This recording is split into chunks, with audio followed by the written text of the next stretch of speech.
Hey Super Friends, my name is Neil and welcome to this episode 100 of the Get Your Comic Con podcast. Coming to you live from downtown San Diego at the Convention Center on what is the final day of San Diego Comic Con 2023. Sad noises. That wasn't me. I am joined for the first time in ages by my very own boy Wonder Martin and cameraman and makeup artist, well not makeup artist, hair artist. Yeah, it's Martin. Say hello, Martin. Hello, Martin. Oh God, no one's heard that in a long time. Welcome back. Good. How are you? Alright. So today is Sunday. What's the date today? The 23rd? I've lost track of days. Is it the 23rd of July today? Yes, today is Sunday the 23rd of July, the final full day of San Diego Comic Con.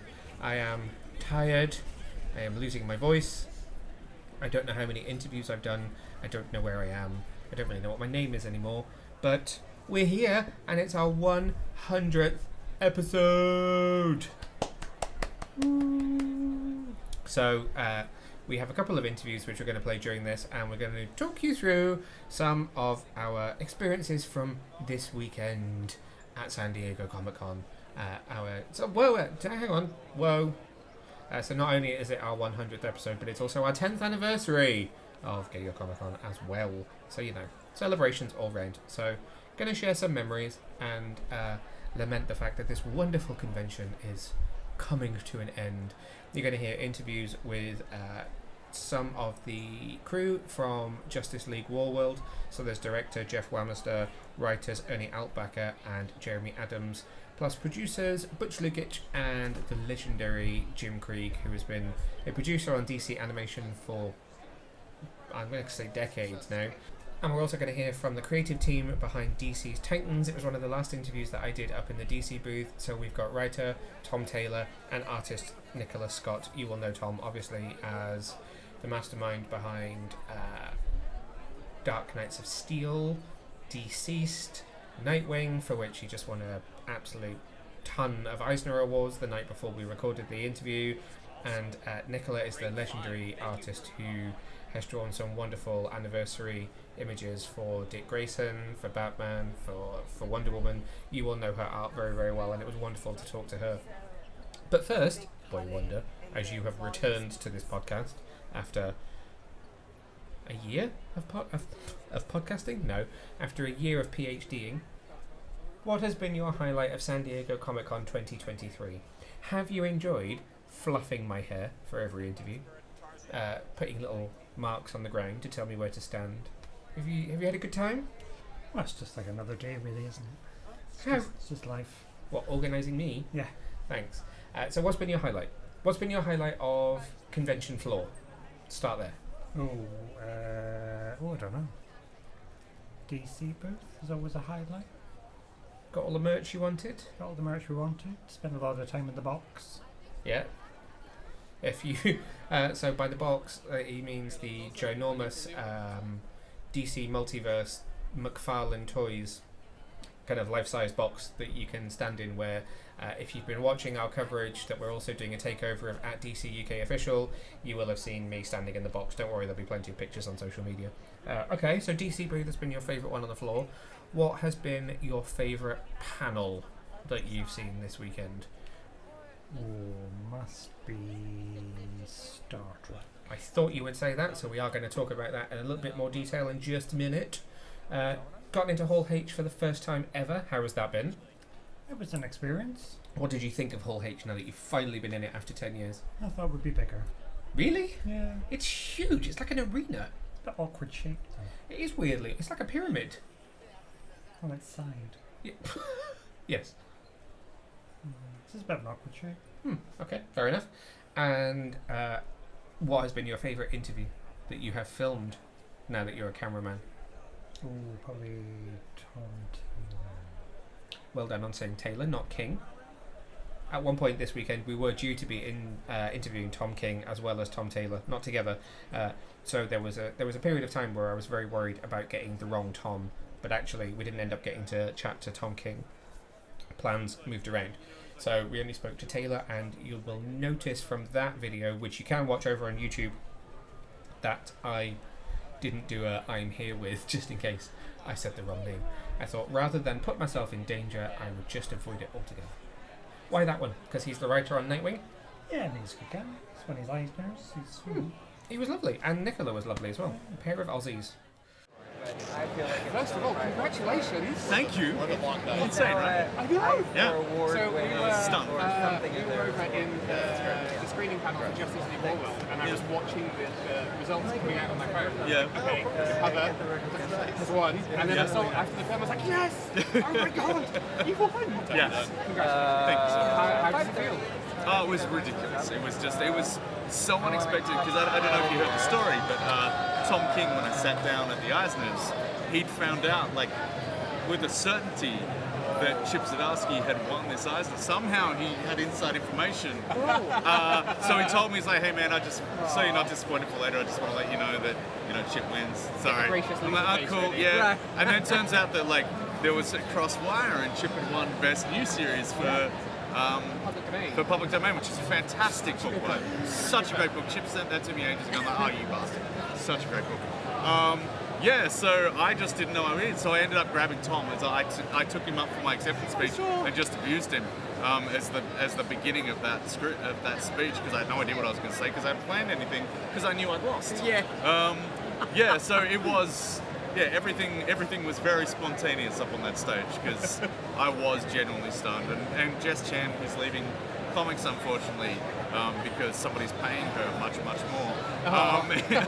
And we will miss her so much. But just having her be up on stage and collect award after award and really acknowledge everything she's done. And I was so sad that Bruno, my brother in comics, couldn't be there to get that adulation and get everything that he deserves.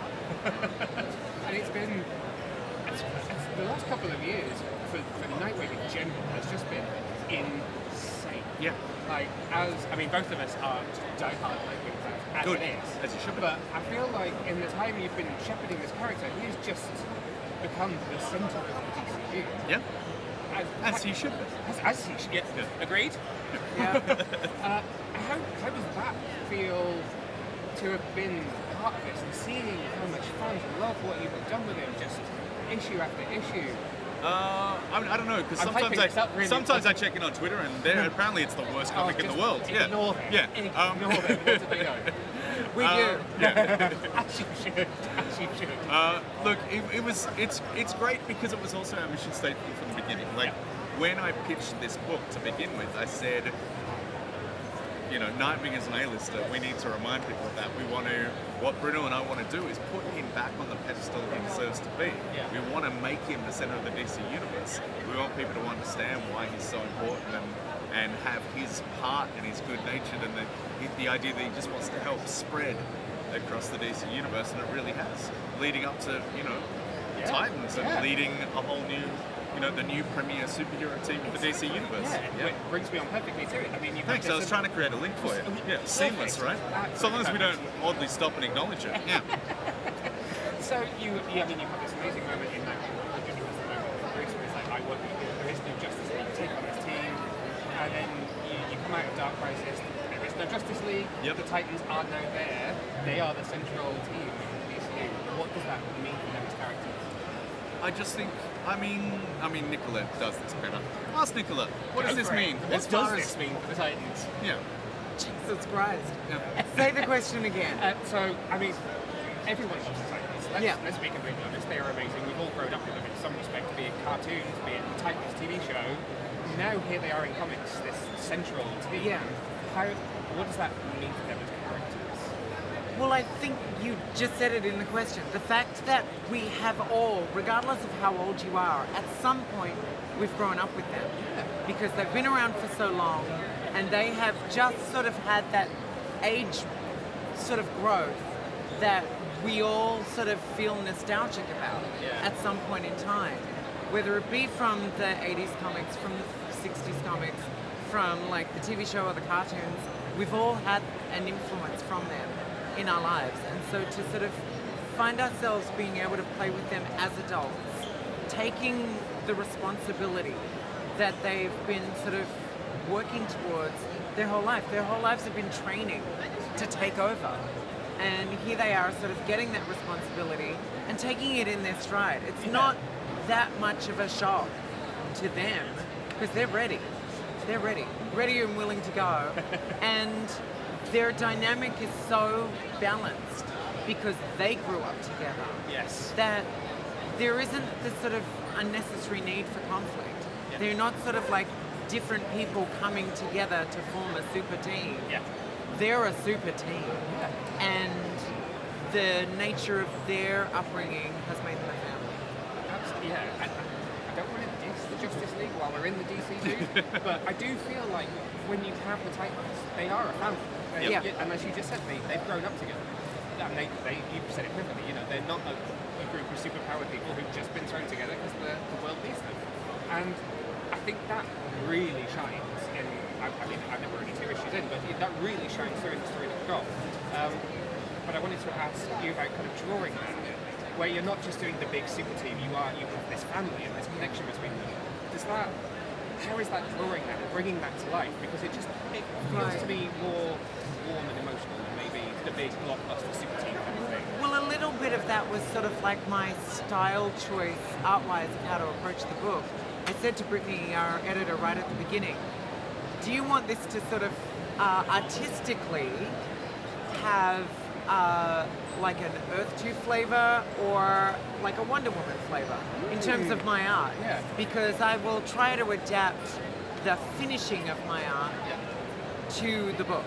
You know, like my characters always look like my characters, my storytelling is always my storytelling, but how I'll sort of finish my line work really depends on the content of the book. Yeah. And she immediately said, like Wonder Woman, like make it bright and shiny and glossy. Yes. And I was like, right, because this is the Titans, we're not going to be doing unnecessary conflict. We don't want it to feel sort of heavy and edgy and full of dark shadows. I'm going to keep it light and bright. I was saying to Annette, we're going full superhero, bright and glossy, shiny, happy people. And she was like, great. So she got the note, I got the note. And from there, it just sort of like, we're creating a warm environment for these people. You know, Bruno did this beautiful design of Titan's Tower. And I'm now getting to go inside the building. And like, okay, what are these spaces going to look like? I want their sort of shared space to feel like a home, because they're all going to be living there together. They're all adults, you know. It's not a frat house anymore. They're grown-ups, and I want their home to feel like an adult space for them to share with some comfort, as well as having their own spaces. As well as having a couch and a TV. And Oh, just, you know, acknowledging like the Titans It's TV, like definitely cartoon. pizza in front of the we TV, have right? to have them sitting on the couch and watching TV. It's important. And it's just obviously they're a little bit older now as well. They're growing up a bit. And Well, yeah, you're defining this era of them as young adults now. Yep. Well, 100%, because not only are they sort of in their late 20s, these are guys that have been having to do adult stuff since they're tweens. So this is a pretty sophisticated group of 20-somethings. This isn't, you know, a friends group who are, you know, still trying to find themselves. These guys have worked it out. They're way more advanced in terms of their maturity than the average 27-year-old, because they've had to go through it. You know, when you look back at their lives, they're 80, you know, for some of them plus lives. They've gone through it, and for them to sort of find themselves back together again at this point in time is a comfort. You know, this is their safe space. This is their family. This is how they're going to be at their most comfortable living with each other. I'm going to do that thing. I'm going to do the pick your favourite child moment. Oh, jeez. Do you have a favourite to draw for? No, because I love them all. Right answer. Absolutely the right answer. It's the dynamic between them Yes. that I love. It's beautiful. You know, drawing a single character is, you know, always lighter on the workload. But drawing the space in between the characters is actually what I get the most out of when I'm working on a book, which is why I sort of, I quite enjoy working on team books, because you get the variety of these sort of personalities and body types and body language and costumes. But it's the dynamic between them that I find the most enjoyable thing to enjoy and sort of portray for the reader. And we're obviously a bit of a break at the moment whilst everyone is asleep. Having some really sweet Everyone's having a nap. Sure. For 2 months. Just resting up. Yep. Issue 1 alone, near nuclear disaster. Yep. Yeah. What else do we have? A murder mystery. Some government kind of, maybe a bit of Dawn of DC style. Yeah. Underwater, peacemakery stuff going on. What on earth is going to happen when we come back? When everyone wakes up refreshed, where are we going? We are going straight to the Church of Eternity. Because they've said they have had a rebrand doesn't mean that the Titans who've dealt with them for a very long time will trust that. And obviously, everything we're sort of building here then leads us into the massive November event for DC Comics, which is the first Titans-led event in a very, very long time, called Beast World. So that's where we're going. And everything that Nicola and I are putting into this book is pieces of that all heading there. Amazing. Yes. Well, thank you So both many plots. So many plots. For chatting to me today. I can't wait to read more. And I'm loving Nightwing. I'm loving Titans. Thank you so much. Thank you so much. Thanks for having Cheers. us. Thank you. So let's talk a bit more about Star Trek then. Why your favourite panel? Just because of all the Star Trekiness of it all. We got some lower decks, we got Strange New Worlds, we had a little disco. We did have a little disco. So we got to see the first scene, or kind of the opening few minutes, of the final season premiere for Star Trek Discovery. It still doesn't have an air date, but it should be coming to Paramount Plus globally in early 2024. And it was a very exciting kind of away mission adventure in a J.J. Abrams Kelvin style sort of high stakes action moment for Burnham. Did you feel there were any raised eyebrows in the room of people going, "Oh, Burnham"? Well, I mean, there's always a neck beards, but So did you enjoy that scene? Are you excited for the final season? I did. It was very high end. It was very cinematic. Lots of lens flares. J.J. Abrams. That's why I said it was Kelvin style. It looks like it's going to be. If this is anything to go by, because this is, we've had one brief trailer and then this sequence. It's certainly going to be a very, very big adventure for them to send them off with. Okay, so you had a bit of disco. You had trailer for season 4 of Lower Decks, which we all know is one of your favourite Star Treks. Does it look good? It looks very good. Lots of volume there. Returning on September the 4th. Now, don't forget, if you are in the UK, that Star Trek Lower Decks is now a simultaneous exclusive, that's not really a phrase, between Prime and Paramount Plus.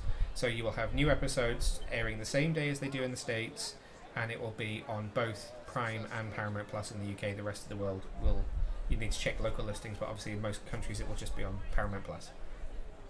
Lots of Voy. They're on the bridge of the Voy, in fact. They're on the bridge of the Voy. Does that not mean that they're going to the Fleet Museum? Well, there was mannequins that were in the background. Yeah. So imagine what else they could do if they're there, because we know what else is at the Fleet Museum from having seen it in Picard. Could there be a Geordie cameo? There could be some D. There could be some E. Could be some E. Anything else from the trailer which excited you for the return? Just a little bit, really. You do love a bit of boiler. Just a bit of volumes. You did try and find yourself a uniform this weekend, but you didn't, did you? Lower Decks, that is. Well, we did, but I wasn't paying $300 for it. So. Okay, and then so no real kind of major announcements other than the musical episode of Strange New Worlds being confirmed, but that's the worst kept secret in Star Trek. And by the time you hear this podcast, the episode will be out and the season will be over anyway. So quickly, what did you think of the announcement of there being a Star Trek musical? I don't know. I mean, it could go either way. I mean, it'd be interesting to see how they do it. So. And then the big thing, the big moment of the panel that everyone was there for and everyone was excited and waiting to see, was the world premiere of the crossover, now we know entitled Those Old Scientists, of Star Trek Strange New Worlds and Star Trek Lower Decks.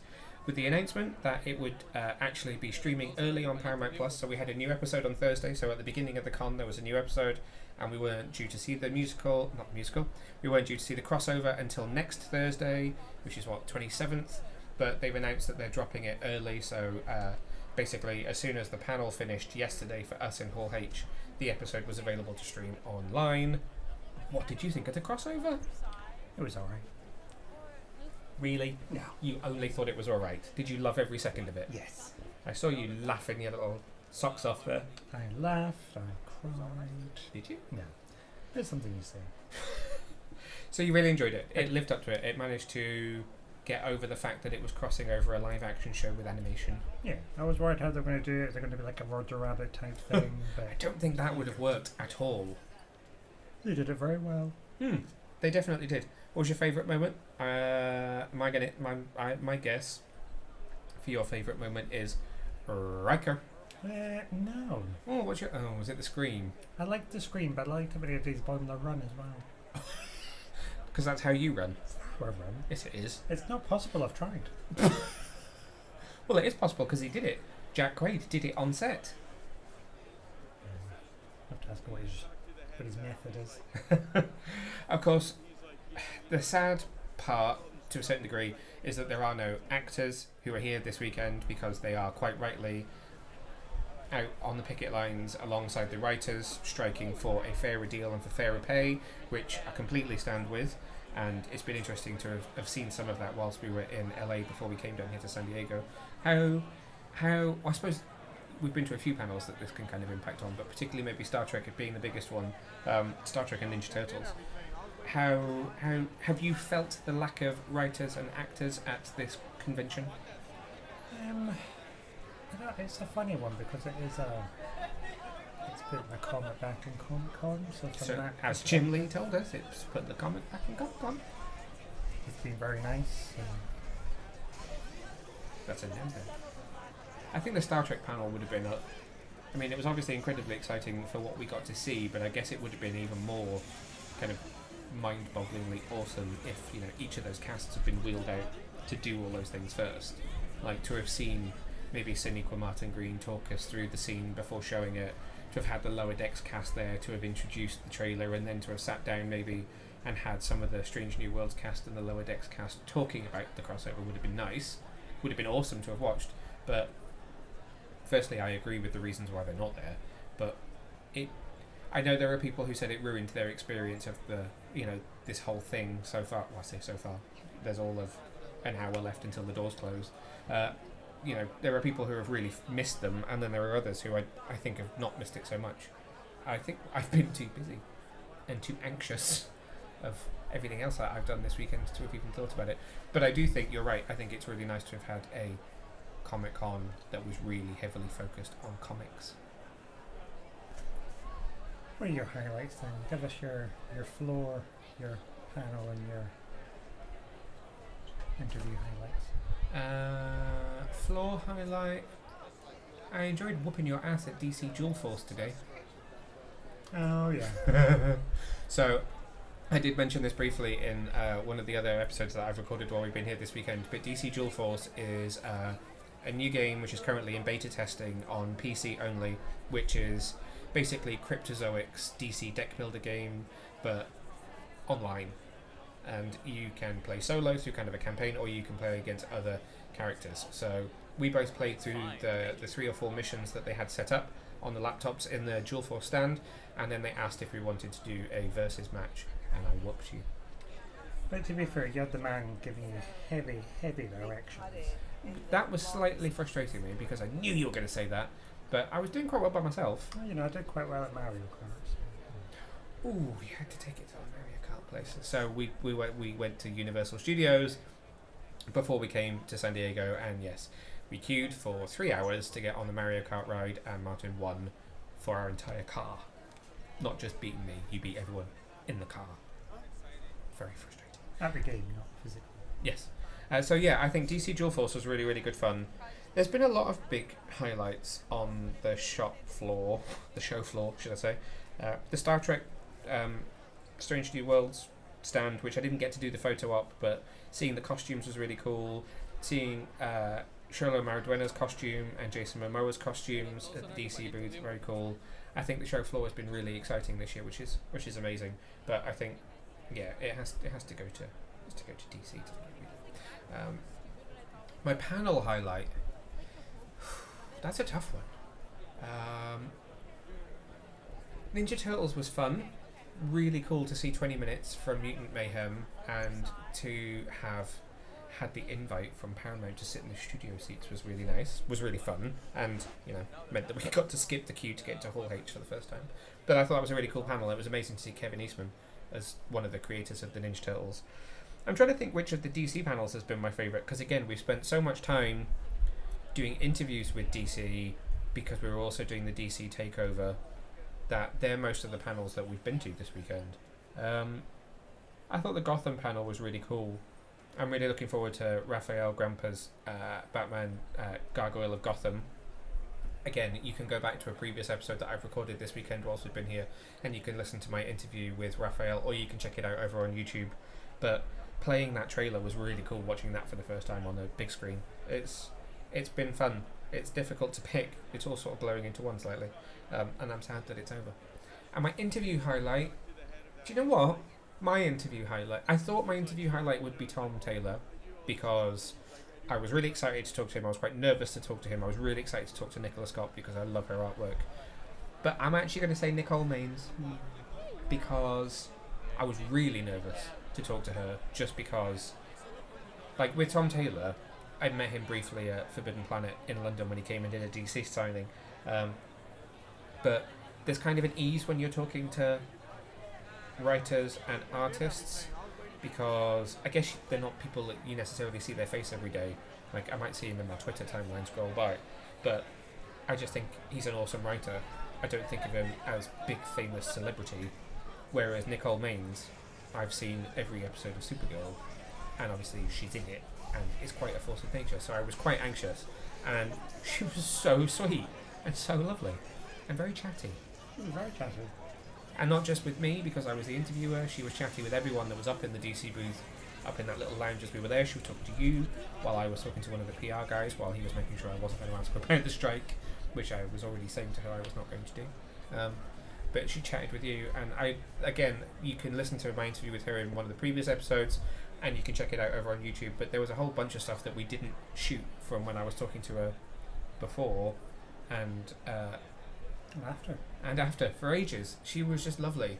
She was really, really sweet, and that is a memory that I am going to take away from this Comic-Con as being very, very cool, and one of my bucket list ticks, I think. I would love to have spoken to Tom King. I think that would have been funny, and I would like to have spoken to Joshua Williamson a bit more, but in terms of enjoyment of an interview and ease of an interview, I think Nicole just ekes out Tom and Nicola, who again were both lovely. And all of our interviews you can check out over on YouTube, or you can listen to in other episodes of this podcast, apart from what is coming up right now. So these are going to be released for the first time in this episode, and then I will put the videos on YouTube shortly afterwards. But you are about to hear some very brief interviews with the producers, the writers, or two of the three writers, and the director of the latest Warner Brothers and DC Animation and DC Comics animated movies. When I can get my words out, can you tell it's been a long weekend? And that is Justice League Warworld. So the film releases next week as I'm recording this. It will be out now by the time you're listening to it. You'll be able to get it on DVD, Blu-ray and 4K, and you can also pick it up on digital platforms. And this is Justice League Warworld. So this is bringing together all the casts of the so-called Tomorrowverse. So you have got Jensen Ackles Batman, you've got Stana Katic as Wonder Woman, you've got, I'm going to forget his name, Darren Criss. I wanted to call him Chris something. So Darren Criss as Superman. It's bringing together that cast for the first time for a slightly bigger ensemble piece. We saw it last night. The world premiere was here after the press room. What did you think of the film? It was alright. Yeah, I think there's an easy way to fall into a trap with this film, which is to question the whole purpose of why it kind of exists, in that there is a lot going on which you're left in the dark as to what it is until it kind of comes together in the last 20 minutes or so. And there's two ways to look at that. You either really roll with it and enjoy the intrigue of the 3 different chapter stories before the kind of team up, or you kind of think, I'm not really sure why we're doing this. And I don't feel like maybe it quite drove home the point of what it was trying to do enough. Yeah, it was too long. I just felt like I didn't see the point in it. Yeah, I think it's going to divide opinion in that respect. But either way, the animation is very, very cool. I think the Wonder Woman section is possibly my favourite in this, because I just think she looks cool as a cowboy. Would you have a favourite of the 3? Do I have a favourite of the 3? So you've got Cowboy Wonder Woman, you've got Conan the Barbarian Batman, and you've got Noir Superman. I didn't have a favourite of the 3. Okay. Fair enough. I'm going to move right on from that then. It's good to have you back. Good to have you back on the podcast. So I'm just going to wheel right into it. So have a listen to our interviews with director Jeff Wamester, writers Ernie Altbacker, and the lovely Jeremy Adams, who was a hilarious person to bump into all over the con all weekend. I think that's my highlight of actually going to an American convention, is circling Jeremy and just randomly catching up with him. And producers Butch, Lukic and Jim Krieg. It's great to speak to Jim for the first time, because he's someone who, if you're familiar with this podcast, has been mentioned in basically every other interview we've ever done for a Warner Brothers animated movie. Everyone talks about Jim, and I've never had the chance to talk to him, so it was lovely to get 90 seconds of his time as they were all being pushed along the line. But have a listen to those interviews right now. Hi, Butch, great to meet you. You too. So, Justice League Warworld. Yeah. Why was now the right time to bring these characters together for a movie?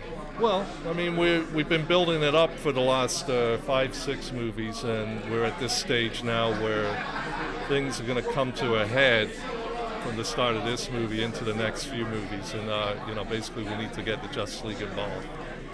And so we're at San Diego Comic-Con. This has become somewhat of a spiritual home for DC Animation. Ballroom 20 has had so many premieres across this whole line. Yeah, 30 years. Wow. How exciting is it when you get to premiere these movies in front of the fans and get that instant kind of reaction from them? I love it. I mean, I've been doing this with the fans in San Diego for the last 10 years at least, so, it's the first 20 years, no. Bruce Timm wouldn't let me on stage. But now I don't work for Bruce Timm, so there you go. I can't wait to see it later on today. Thanks very much. Right, Thanks. Okay, Ernie, great to meet you. Good to meet you. So, Justice League Warworld, what can you tease about where we're finding these characters, the journey that they're going on as they come together as the Justice League? Yes, well, I mean, they do not know who they are in this. So we wanted to do kind of a different Warworld story. Usually with Warworld, it centers on gladiatorial combat. So we decided to do it more as this simulation where they don't really know who they are, and by their efforts, i.e. they're fighting, that's what's being sucked away, and they are powering Warworlds. It's not only them, but it's like thousands of heroes, right, are giving the power, which I think is like kind of a cool concept. Yeah. So then we had to say, okay, they've got amnesia, let's put them in totally different worlds. And so Superman is in this 1950s paranoid film noir type thing as a lawman, and Batman is in your warrior world as a Conan-esque character, and the one that I did was Wonder Woman, and I kind of pitched her as a Clint Eastwood. So she's the woman with no name, but in this case, it's not because, well, she doesn't talk a lot. She doesn't talk a lot also, but she really doesn't know her name until she starts doing this effort, and her innately she is heroic. Yeah. So, basically, that's how she discovers something's wrong, and I got to find out what it is, And so she drives the story forward. Okay, and so we're here at San Diego Comic-Con, which has been home to so many premieres for DC animated movies. Yes, true. Do you get nervous? Are you excited to show it off to fans for the first time? How are you feeling ahead of the premiere tonight? I am very excited because this is one of those that I haven't seen. Wow. Yeah, the last time I saw it was like a year and a half ago at Animatic. Wow. So I heard the vocal performances. Stanikowski is amazing as Wonder Woman, and Jensen Ackles is amazing as Batman. Darren Criss is Superman. It's really all the characters and the supporting characters that this really cast well. Yeah. You know, I can't wait to see it actually. So, Me too. Well, best of luck for it. Thanks very much for taking the time to chat. Thank you very much. Thank you. Great to meet you. Hi. Jim, great to meet you. Neil. Good to see you, Neil. Okay, so Justice League Warworld. We're bringing these loosely connected to quote the synopsis, characters together for the first time. Well, let's see. Why is now the right time? I think that in the Tomorrowverse, I love that title. Thank you. I know we didn't. I mean, that was the internet did it because I thought, well, it doesn't matter what I thought. But yes. So there's been a Justice League, but this is an opportunity to bring those three core members of when people think of DC, it's really Wonder Woman, Batman, and Superman are the key ones, and so this was a good opportunity to use those characters in both their individual adventures. They each get an adventure, and then at the end of the movie, they fight together. Spoiler alert: they fight together. They get together. It's like a team up. No, we never saw that coming. And you've got three amazing screenwriters on this who've all had a hand in the Tomorrowverse up to this point. Yes, and for me, it was like this is a little bit of a victory lap. Yeah, you know. Yeah. And, I've had such a great experience with Josie Campbell and Ernie Altbacker and Jeremy Adams. That the other writers who were on other shows I've done have been great too. But this was just like, well, let's just hit the ground running and do this, and it was really fun.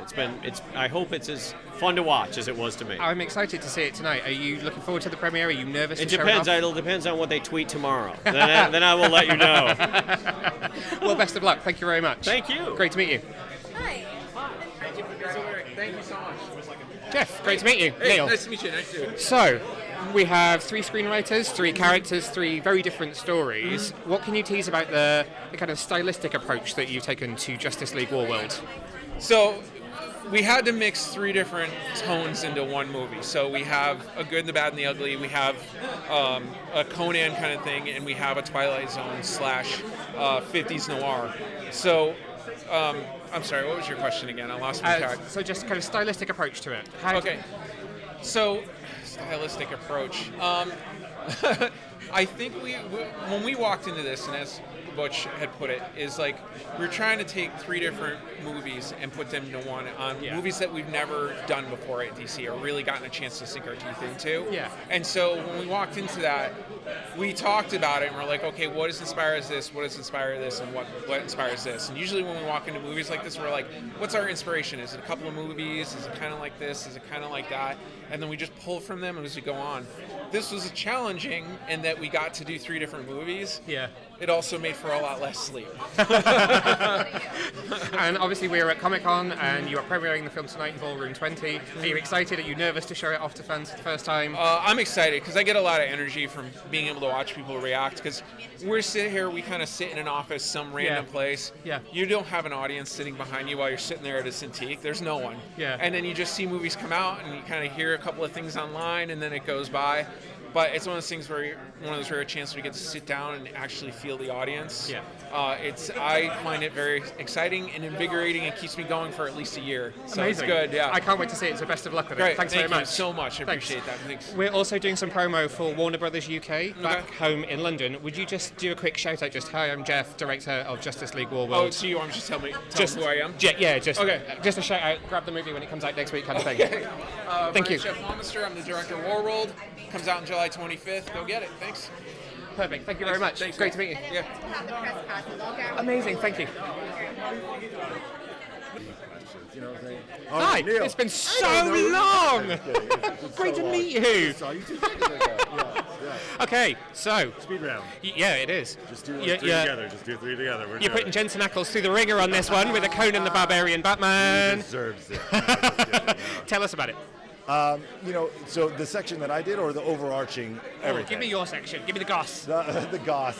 Listen, I am a huge nerd that just loves fantasy in like an extreme form. I probably read all the extended Dungeons and Dragons books, and so the fact that they're letting me not just do something that is very fantasy based, but that Batman gets to be in it. Yeah. It's like, well, that's pretty amazing, you know. And it's great because we all met together, and it was kind of the first time we met during COVID, really. And we all just got together, and we're like very far apart. Like, well, what about this? Oh yes, what about that? So it was great, and I love everybody I work with. So it's great, from Butch to it's just phenomenal. Yeah, great. Well, I'm excited to see it tonight. I've not seen it yet. We will be there for the premiere. All right. Can't wait. All right. Thanks great. very much. Yeah, no problem, Neil.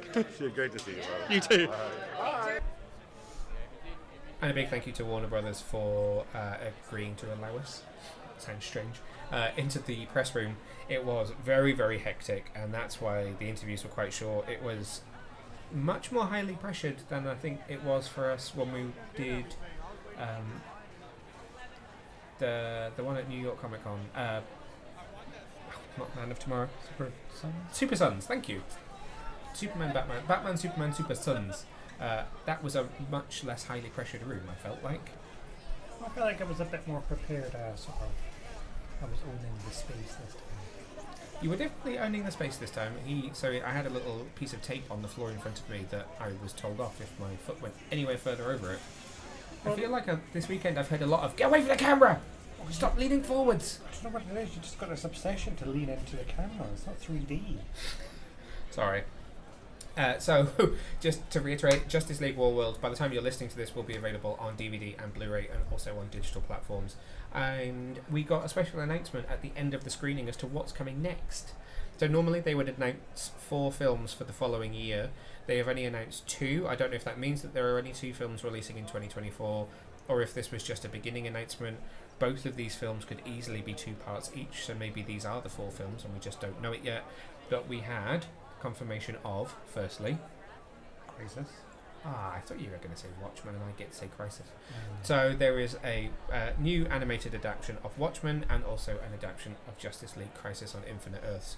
We know nothing about release dates, nothing about casts, although I would presume, given the end of Warworld, that we'll see Darren, Jensen and Stunner come back as this trinity, I would have thought.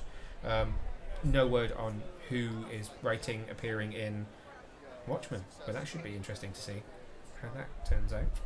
Maybe they'll cross over. You never know. Coming in 2024, maybe it'll move into a Doomsday Clock animated movie. Who knows? I guess we should probably lament the fact that this is our 100th episode and also our 10-year anniversary. I would like to mark our 10-year anniversary by having a holiday where I can delete social media, turn off my phone, and actually relax. Only you have the power to do that. I know, only I have the power to do that. And I should say a massive thank you to James, who has kept the website running whilst we have been away here, doing an amazing job, and also to Michael, that has been running Instagram for us, which has really helped, actually. I would like to employ a full-time person to run social media, because that would make my life so much easier. But what has been your highlight of 100 episodes? Although I don't know how many you've been on. Alright. Sassy. I don't know what my highlights been. Started out talking about Titans, grew into making you talk about everything else, forcing you to sit down and talk about things, hearing me go on hour after hour whilst you go, it's alright. What's been a highlight? Oh, everything you've just said. You made it sound like such a wonderful journey.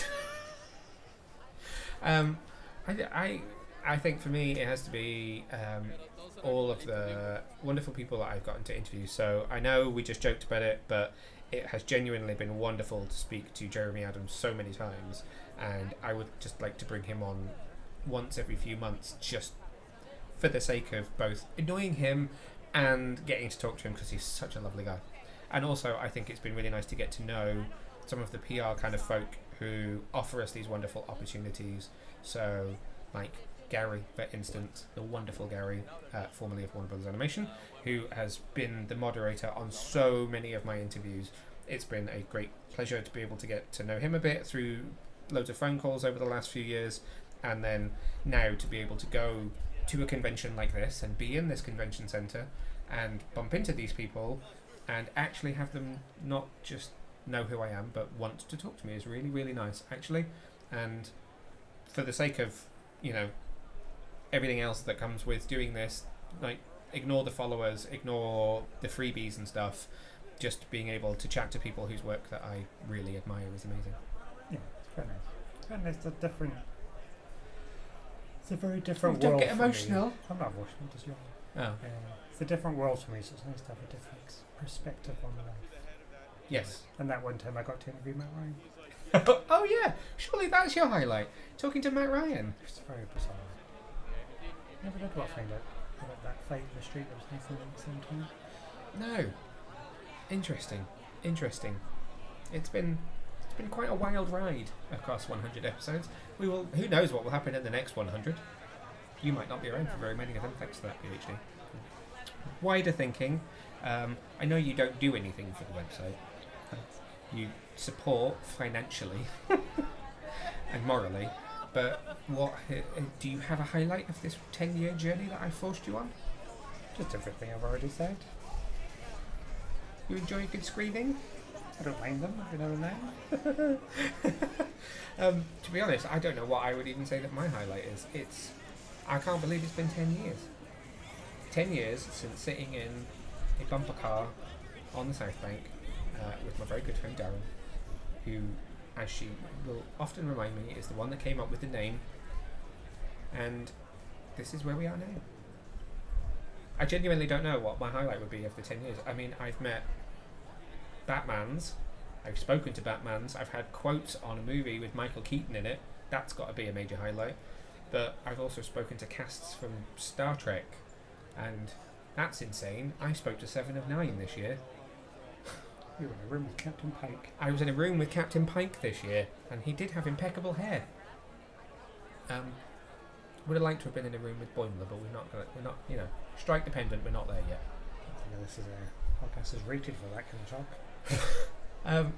It's just mad. I think it's quite.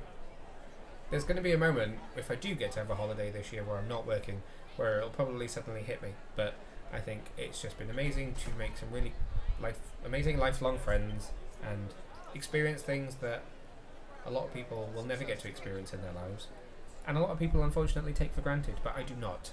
This has been quite an amazing journey, which you've heard me talk on this podcast and various other podcasts where I've guested before. Kind of came from not a great place when you think that my first press screening came shortly after Mum died. So, you know, it was a great distraction from grief, but also has just, you know, been amazing. I don't want to get emotional. Maybe I'm just tired. It's been a long weekend. So I think that's probably about all we need to say right now. Here's to another 10 years, by which time I'll be 48. Don't think about it. Don't think about it. Have to change the name to get your Zimmer out. Get your Zimmer out. Yep. Well, for now, we are going to do one last walk of the show floor, see what else we can buy that will not fit in the suitcase, and then head home. Back to normal life, where you're no longer a cameraman. No. You're just merely a PhD student. Just me. It will be... I'm not looking forward to the jet lag, put it that way. If you want to catch up with all of the news from across this weekend, there were still some announcements, mainly comic book related. But if you want to catch up with anything that's happened over this weekend, please head over to our website, which is www.getyourcomiccon.co.uk, or make sure to follow us on social media. We're at GetYourComicCon on all major platforms. You can find me on Twitter and Instagram, or whatever we call it now, also Threads and Blue Sky. I'm at Neil Vag. You can find Martin at BoyWonder1989 on... or whatever it is, the bird, and BoyWonder89 on Instagram. And we don't know when we'll see you again. I mean, I'll see you the minute I stop pressing the record button, but you'll maybe be back sometime soon. You never know. I like to keep these things loose. There's still 6 more episodes of Doom Patrol to go before that ends. We don't know when it's coming, but there are 6 more episodes. Oh, I'm forgetting an announcement. How are you supposed to remind me about these things? Okay, so an exciting announcement to do with our 10-year anniversary. We are expanding the podcast. Yes, we are. But don't worry, you're not going to have to hear more of me. We are teaming up with the wonderful Nick and Luke from the Consistently OK podcast. They are about to wrap up their 3rd season, and then they are going to come and join us. We are going to host their podcast on our website, and they will alternate with me, us. So you'll have an episode of the Geico podcast one week, and then the following week, all being well, although we know life gets in the way, you will have an episode of the Consistently OK podcast. And they are about to kick off their 4th season, where they are going to be covering, they are looking deeply at the 1st season of Netflix, but now Disney Plus's Daredevil series. I might pop up here and there just to have a chat with them and pick up some key episodes that we're going to talk about. But you are going to catch them covering lots of other pop culture stuff at the same time on alternate weeks to us. There will be much more, including a lovely little intro video from them that will be coming up on our social media, along with the big announcement when this podcast drops and their season 3 finale. So you'll be able to hear them next. They will be coming up next week after us, and then I or we may be back week beginning the 21st, where we're going to be chatting about Blue Beetle, because it will be out and it'll be in cinemas, and there will be no more spoiler embargo, so we will be talking all about Blue Beetle. For now, I just need a really big sleep. So, yeah. Thank you for listening to 100 podcasts and following us for the last 10 years, or however many years you've been with us. Please stick around for the next 10. Until then, Boy Wonder, would you like to say goodbye? Goodbye. And I'll speak to you very, very soon. Bye!